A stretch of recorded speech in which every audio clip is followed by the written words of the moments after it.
If you want to restore backup from a Google account on a Samsung Galaxy S26, then usually you can do this during the initial configuration or right after it.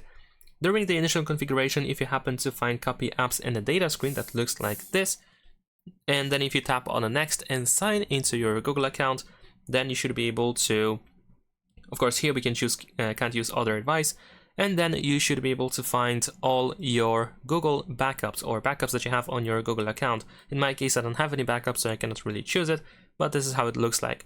So this is how it is during the initial configuration, and in the case you want to restore the backup after the initial configuration, once you are on the home screen, then you can go to notifications, and then you can search for the notification about finishing setting up the device or something similar to that. It is a notification sent by Galaxy Setup, and then you should be able to find this option. And that is pretty much it. Leave a like and subscribe.